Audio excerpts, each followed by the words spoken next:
Perkenalkan, kami dari kelompok mahasiswa Universitas Negeri Makassar. Di sini tujuan kami itu ingin mewawancarai Ibu tentang masalah kurangnya kesadaran dan ketulusan dalam bersembahyang karena pikiran sering tidak fokus. Sebelumnya, nama yang saya wawancarai dengan Ibu siapa? Baik, perkenalkan nama saya Niputu Fitriani. Kebetulan saat ini saya mengajar di kelas 10 SMA, itu tentang pendidikan agama Hindu. Nama yang kami angkat yaitu Vasudhaiva Kutumbakam dan Tatuam Asi. Sebelumnya, izinkan saya untuk menjelaskan tentang materi ini. Ajaran ini mengajarkan tentang kesadaran, empati, dan juga ketulusan dalam berhubungan dengan sesama maupun dengan Tuhan. Namun, dalam praktiknya, saat sembahyang, banyak umat yang pikirannya tidak fokus atau melayang ke hal lain, sehingga sembahyang tidak dilakukan dengan sepenuh hati. Masalah ini kami angkat untuk mengetahui bagaimana cara menumbuhkan kesadaran agar umat bisa bersembahyang dengan lebih tulus dan penuh perhatian. Sebelumnya, apakah Ibu bersedia untuk diwawancarai? Iya, bersedia.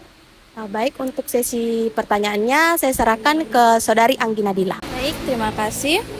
Pertanyaan yang pertama, apakah Ibu menganggap masalah ini penting? Ini cukup sangat penting, apalagi kita sebagai umat Hindu kan, itu adalah sebagai swadharma kita untuk menjalankan kewajiban kita secara tulus ikhlas, menjalankan kewajiban kita untuk melakukan persembahyangan. Itu. Pertanyaan selanjutnya, apakah menurut Ibu masalah ini juga dianggap penting oleh warga masyarakat yang lain? Mengapa? Sangat penting ya, karena kenapa? Bukan masyarakat saja. Sekarang ada banyak kalangan dari generasi muda Hindu kita sampai ke Bapak Ibu sekalian semuanya menganggap bahwa kita harus lebih fokus dan meningkatkan kualitas diri kita, terutama bagaimana menjalankan kehidupan kita dan swadharma kita menjadi umat Hindu yang beragama. Jadi fokusnya adalah kita lebih identik menunjukkan bahwa bagaimana sih apa sih yang akan kita lakukan, apa sih tujuan kita untuk sembahyang, apa sih bagaimana sih bentuk rasa syukur kita untuk kepada Tuhan khususnya, apa yang perlu kita lakukan, rasa apa yang perlu kita tumbuhkan dalam diri kita, itu yang pertama. Baik, kebijakan apakah yang harus dibuat untuk menangani masalah ini? Sebenarnya ini kembali ya ke pribadi masing-masing, bukan hanya ada kebijakan tapi kesadaran diri dalam diri kita bahwa mengapa kita harus melakukan hal tersebut, itu harusnya tumbuh dalam diri kita sendiri. Harusnya ada kesadaran untuk kita melakukan hal-hal yang lebih positif. Untuk sembahyang pun itu kita harus dengan penuh keikhlasan. Ada niat yang tulus untuk kita melakukan persembahyangan, bukan karena atas dasar paksaan ataupun kita semena-mena hanya FOMO ya, kayak kalau zaman sekarang FOMO aja untuk sembahyang, tidak. Tapi sekarang ini bagaimana cara kita meningkatkan kesadaran diri kita, kepercayaan diri kita, kemudian kekuatan diri kita juga untuk meningkatkan rasa kepercayaan kita kepada agama kita sendiri. Baik, sebelumnya kan Ibu sudah menjelaskan kebijakannya. Nah, untuk pertanyaan selanjutnya, apakah keuntungan dari kebijakan yang Ibu sudah sebutkan tadi? Kalau kita berbicara tentang kebijakan-kebijakan yang kita lakukan, tentang bagaimana cara kita untuk meningkatkan kualitas diri kita, fokus sembahyang kita kepada Tuhan, tujuan utama kita itu kan saya sudah sampaikan, itu kita kembalikan lagi kepada diri kita sendiri. Cuman kan ada beberapa hal yang perlu kita perhatikan. Kita punya banyak perayaan hari raya suci untuk mengingatkan kita tentang ibadah, untuk mengingatkan kita lagi tugas kita sebagai umat beragama.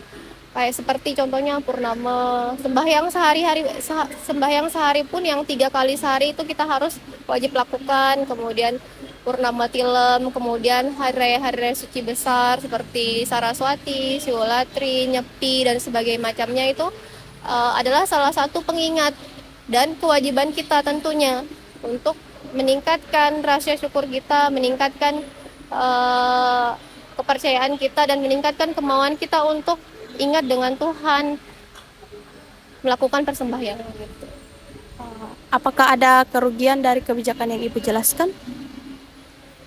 Sebenarnya tidak ada kerugian ya. Kalau untuk kerugian itu yang kita pikirkan adalah kembali ke masing-masing diri. Yang merugikan diri kita adalah kan kita sendiri. Kalau kita tidak sembahyang, itu kan yang rugi adalah kita sendiri, bukan orang lain. Karena di Hindu itu percaya dengan namanya karma. Apapun yang kita lakukan, itu akan kembali kepada diri kita sendiri. Kalau kita yang melakukan hal-hal positif itu, kita akan mendapatkan akibatnya. Ada sebab, ada akibat. Bukan orang lain yang akan mendapatkan akibat.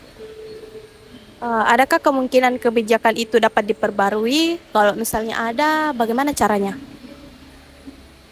Ini sebenarnya tidak mengikat. Kalau tentang dengan kebijakan itu, kita kembalikan lagi ke sastra-sastra yang kita punya.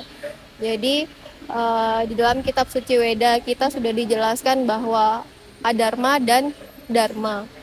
Kita dituntun untuk menjalankan perbuatan dharma, bukan adharma. Jadi dharma yang seperti apa yang kita akan lakukan, gitu.